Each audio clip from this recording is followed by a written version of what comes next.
Así es. Miren, sí, gracias, Ana Yancy, excelente. Miren, ¿qué es la fe? La certeza de lo que se espera, la convicción de lo que no se ve. O sea, mezclar fe y razón parece irreconciliable, pero la definición más exacta de la fe es precisamente la combinación de razón y confianza en Dios. La fe es la certeza de algo que no ha llegado, pero que yo estoy seguro que viene. Y es la convicción de lo que no puedo tocar. Por eso es que la salvación depende de lo que Cristo hizo. Y como dijo Carlos Conde, bienaventurados los que no vieron y creyeron. De alguna manera podríamos decir que Jesús se estaba refiriendo a aquellos que no iban a ver a Jesús, porque una de las cosas que demuestra que el cristianismo es verdad y una de las cosas que demuestra que el cristianismo, los creyentes en Cristo creían en un Cristo verdaderamente resucitado, es que estuvieron dispuestos a morir por esa verdad. Pero fue porque ellos vieron a Cristo muerto, lo vieron pálidos, había botado toda su sangre, lo vieron desangrado, castigado, molido, como dice la Biblia, que lo metieron en un hueco y 3 días después salió totalmente rosado, totalmente resucitado, totalmente maravilloso. Esa gente que logró ver eso se convenció con sus propios ojos del poder de Dios. Pero los que no hemos visto eso, ¿por qué lo creemos? Porque simplemente hemos creído al testimonio de la Biblia y al testimonio de esos hermanos. De tal manera que la fe no es contraria a la razón, pero a veces Satanás quiere hacerlas irreconciliables y es todo lo contrario. Si nosotros logramos entender que Dios lo que quiere es que confiemos a pesar de que las circunstancias nos digan lo contrario, estamos teniendo fe. ¿Ok? Bien, hermano. Valentín, perdón, no quiero desperdiciar la pregunta que Valentín quiere hacer. No sé si alguien más. A ver, Valentín. Martín, esto que has dicho en el último minuto me hace hacerme una pregunta. Si los apóstoles y otras personas vieron a Jesucristo crucificado y resucitado, ¿necesitaban tener fe hacia qué? Ok, muy bien. Interesante la pregunta, porque alguien podría decir, ah, bueno, entonces ellos no creyeron por fe, sino por vista. Acuérdense que cuando Cristo murió, ¿verdad? Si los discípulos, en este caso los apóstoles, hubiesen tenido la fe de que Cristo realmente iba a resucitar, si la hubieran tenido en ese momento, se hubieran ido ese día a la casa a esperarse con las manos, sobándose las manos, que llegara el domingo en la madrugada para ir a ver la tumba vacía. Si ellos estaban convencidos que realmente Jesús iba a resucitar, cosa que les había dicho en forma metafórica, si ellos hubiesen estado convencidos de eso, si a mí me dicen, mira, el domingo a las 6 de la mañana nos vamos para Venezuela, hermanos, yo el viernes, ¿verdad? El viernes estoy con las maletas preparadas, me acuesto vestido y bañado el sábado en la tarde. ¿Por qué? Porque me voy a ir al otro día para Venezuela. Claro, una Venezuela sin Maduro, ¿no? pero lo que quiero decir es que si a mí me dicen que va a pasar algo, y es seguro que va a pasar, que algo que me contenta, 2 días antes me baño y me visto, y estoy, que nada me vaya a interrumpir el poder participar de eso. Pero los discípulos se fueron a llorar, a lamentar. Ellos no estaban esperando que Jesús resucitase. De hecho, cuando las mujeres vinieron a avisarle a Pedro y a Juan, ellos estaban dudosos del asunto. Lo que quiere decir es que hasta ese momento ellos no habían creído en la promesa de Cristo. Cuando Cristo se les aparece, ellos entonces entendieron todo lo que Cristo les dijo. Acuérdense que los discípulos tuvieron una crisis también de fe, porque hasta cierto punto muchos de ellos llegaron a ver a Jesús como un líder político, más que como un líder espiritual, como un Mesías prometido por las profecías de Isaías y de Jeremías y de Ezequiel, pero no lo terminaban de ver como el Salvador espiritual del mundo. De hecho, Tomás, que no estaba en la primera aparición de Jesús, los discípulos le dijeron, hemos visto al Señor resucitado. ¿Y qué dijo Tomás? Y era uno de los apóstoles. Si no le meto la mano en los dedos, en las llagas, no creeré. Y cuando se le apareció, fue que dijo, Dios mío. Y él le dijo, porque has visto, has creído. Bienaventurados los que no vieron y creyeron. Entonces, ¿qué pasa? Los discípulos no creyeron en la resurrección de Jesús por fe, lo creyeron por vista, evidentemente. Pero una vez que Jesús los instruye en sus instrucciones finales y asciende a los cielos, todas las cosas que hicieron los apóstoles en su vida hasta su muerte lo hicieron por fe. Pero lo hicieron porque fueron testigos de Cristo y para eso fue el ministerio de Cristo. Ahora bien, nosotros los que hemos creído después de esa generación, hemos tenido que creerlo por lo que dice la Biblia, cosa que no tenían los discípulos. Los discípulos tenían el Antiguo Testamento, pero no tenían los 27 libros que nosotros tenemos ahora y que dan testimonio de eso.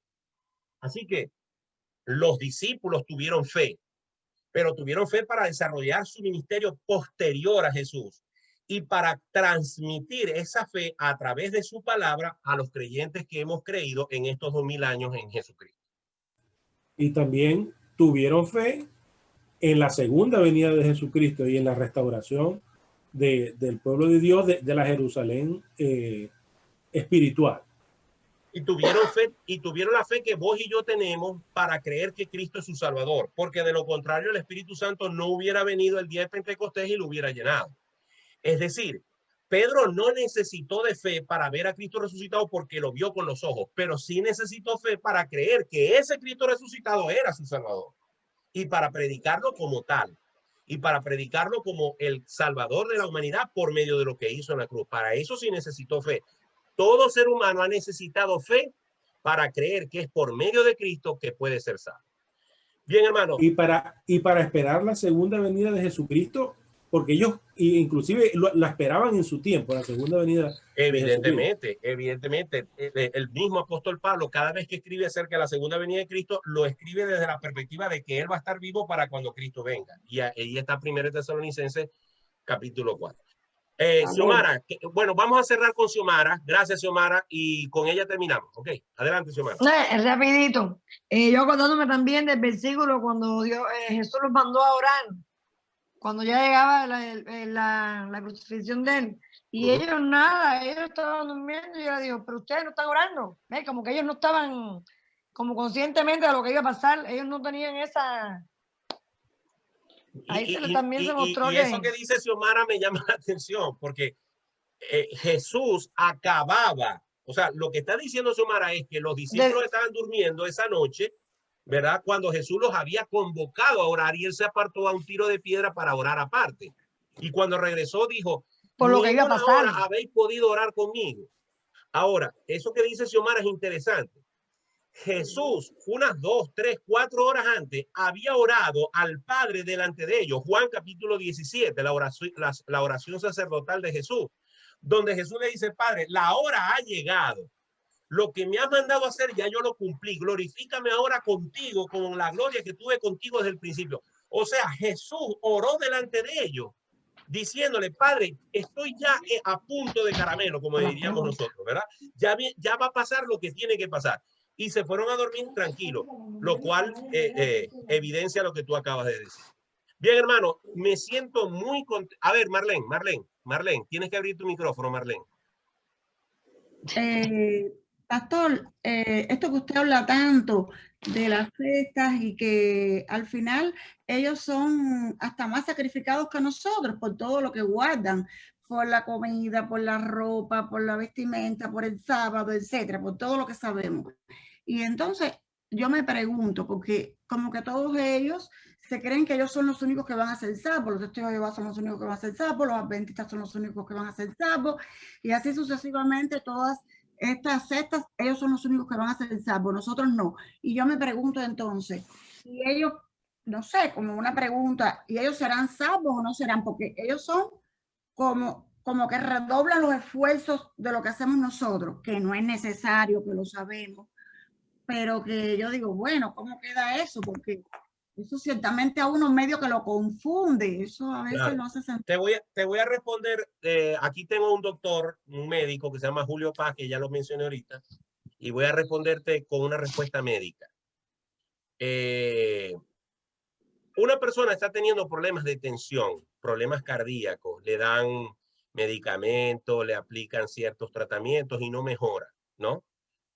Llega un momento en que tienen que hacerle un procedimiento que hoy en día se llama cateterismo para saber si hay una obstrucción en las arterias y descubrir dónde está. Y ahora, por los procedimientos médicos que existen, a veces de una vez al hacer ese cateterismo, que básicamente es un barrenado de las arterias, a veces se colocan incluso en unas cosas que se llaman stem. Lo que quiero decir es que estos procedimientos no pueden hacerse desde afuera del cuerpo. Hay que intervenir en el cuerpo humano para poder resolver el problema. O a veces hay que hacer este tipo de intervención para descubrir la magnitud del problema, porque aún los contrastes y los electrocardiogramas, esa cosa, no te pueden decir con exactitud de qué tamaño es el problema. Conclusión. El único que puede saber quién es salvo y quién no es salvo es Dios, examinando el corazón del hombre. ¿Qué quiere decir esto? Que si hemos dicho en la clase de hoy que el hombre se salva por medio de la fe, no desde que Jesucristo murió en la cruz, sino que siempre ha sido así. Puede ser, escuchen bien lo que voy a decir, puede ser que alguien que no necesariamente practica o cree el evangelio en la misma medida que yo lo creo, no sé, puede ser que Dios lo salve no por otro medio, va a ser por la fe. Me explico. Durante siglos ha habido la pregunta ahí, ¿cómo se salvaron los mayas, los incas, los aztecas, los hombres que jamás escucharon hablar del evangelio? Cuando Jesucristo estaba hablando del evangelio, cuando Jesucristo murió en la cruz del Calvario hace 2000 años, aquí en México y en toda Centroamérica y Sudamérica habían indígenas vivos. Ninguno de ellos escuchó hablar del evangelio. Ninguno de ellos escuchó hablar de las promesas de Dios. Entonces, la conclusión a la que podemos llegar es, ninguno de ellos se salvó. Muchos teólogos coinciden que Dios, conociendo el corazón de esas personas y sabiendo lo que había en el corazón de esas personas, de alguna forma Dios en su soberanía los salvó porque sabía que en el corazón de esas personas había fe en un Dios. No puedo explicarlo con total y absoluta satisfacción. Lo que sí puedo decir, conforme a la Biblia, es que nadie se puede salvar por las obras, sino por la fe. ¿Cómo opera eso en la soberanía y mente absoluta y omnisciencia de Dios? No lo sé. Ahora bien, si una persona ha sido expuesta al evangelio de la gracia, si una persona ha sido expuesta a la Biblia, si una persona le han sido dados todos los recursos y toda la información para entender que hay un Dios Padre, Hijo y Espíritu Santo, para entender que el hombre es pecador, para entender que Dios envió a su Hijo Jesucristo para morir por nosotros y para que nosotros pusiéramos nuestra fe en él. Si una persona tiene todo ese conocimiento a su mano porque le ha sido predicado, le ha sido expuesto y lo desprecia, y pone su confianza en otro que no sea Jesucristo, en ese caso particular, como esa persona sí ha estado expuesta al evangelio, podemos juzgar y podemos decir que quien no acepte ese evangelio se va a condenar. Porque lo dice claramente la Biblia. Juan capítulo 3, versículo 16, porque de tal manera amó Dios al mundo que ha dado su hijo unigénito para que todo aquel que crea no se pierda. Pero el versículo 17 y 18 dice que el que no ha creído desde ya es condenado porque no ha creído en el Hijo de Dios. O sea, no lo estoy diciendo yo, lo está diciendo Jesús y se lo está diciendo a Nicodemo. Todo aquel que no ha creído en Cristo como su Señor y Salvador está ya condenado. No es que se va a condenar, permanece en condenación y si se muere se va al infierno. Ahora bien, ¿qué pasa con los adventistas que hablan de Jesucristo? ¿Qué pasa con los mormones que hablan de Jesucristo? ¿Qué pasa con los testigos de Jehová que hablan de Jesucristo? ¿Qué pasa con muchos evangélicos o denominaciones evangélicas que hablan de Jesucristo? ¿Quién tiene la verdad? Bueno, tenemos que tomar la Biblia y entender, por ejemplo, que los testigos de Jehová, primero, tienen una existencia menor a los 200 años. Hace menos de 200 años no existían testigos de Jehová. Segundo, tienen un fundador o dos fundadores, uno de ellos de apellido Russell y creo que el otro de apellido Rutherford. Y ellos salieron de iglesias evangélicas y uno de ellos tenía terror por el infierno y por eso doctrina básica de los testigos de Jehová es que el infierno no existe. Número 3, tuvieron que coger la Biblia, su traducción de las Sagradas Escrituras que tienen. Los testigos de Jehová tuvieron que agarrar esa Biblia y crearla a su tamaño y a su forma, porque de lo contrario no podrían sostener su doctrina. Y cuarto, dicen cosas absurdas, como en estos días un testigo de Jehová que trató de adoctrinarme por teléfono. Yo me hice pasar por alguien que no sabía nada y le pregunté, y de los 144,000 que ellos predican que van a ir al cielo, ¿cuántos cupos quedan? Y entonces ella me respondió, bueno, esos registros los lleva la Watchtower. O sea que en el edificio de Watchtower en Nueva York, ¿saben cuántos cupos quedan de los 144,000? Sí, ellos sí lo saben. O sea, son absurdos, ¿me entiendes? Ahora, tú le preguntas a un testigo de Jehová, ¿cómo puedo ser salvo? Y ellos no tienen el concepto de salvación. Ellos tienen un concepto de conocimiento. Y que Dios en un futuro va a despertar a los que están dormidos en las tumbas y si tuvieron suficiente conocimiento con los testigos de Jehová, van a vivir por siempre en la tierra y si se ganaron la lotería de los 144,000, van a estar en el cielo.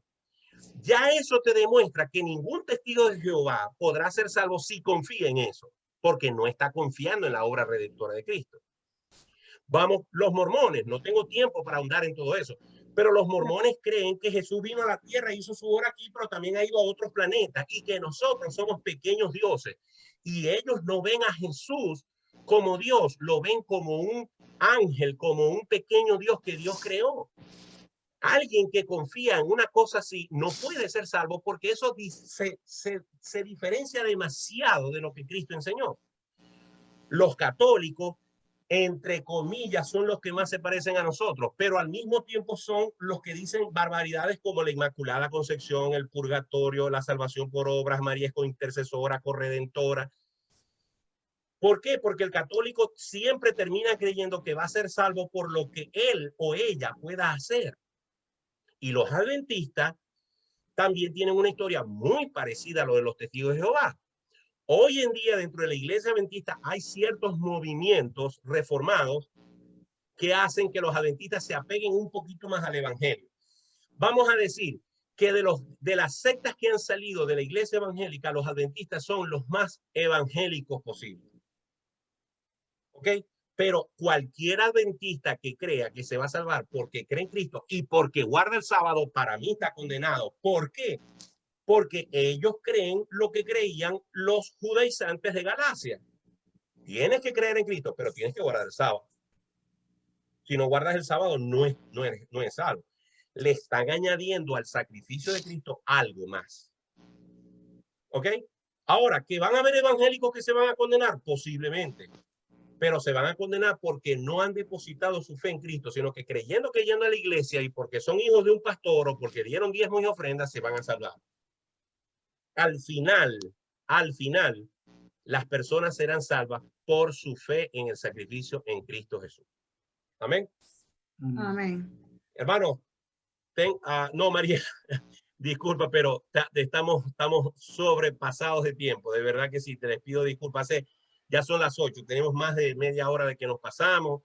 Les pido disculpas, guárdame esa pregunta. Bueno, termino diciendo esto. Los que quieran agregarse al grupo, me lo hacen saber y yo con mucho gusto le digo a Reiniela que los agregue. ¿Ok? Mariela, Pastor, te voy a dar un minuto porque no te quiero dejar el sinsabor en la boca. Un minutico. No, que una vez yo estaba dando clase y yo tenía un alumno que era gaitero, pero católico, ¿no? Y él sabía que yo era cristiana evangélica. Entonces, un día esperó que todo el mundo se fuera. Ajá, profesora, yo le voy a hacer a usted una pregunta. A mí se me puso el corazón aquí. ¿Usted cree en Dios? Sí. ¿Usted cree en el Padre, el Hijo y el Espíritu Santo? Sí, en la Santísima. Sí, claro. Ajá. ¿Cuál es la diferencia entre usted y yo? Y yo, ay, Dios mío. O sea, yo no voy a ir para el cielo.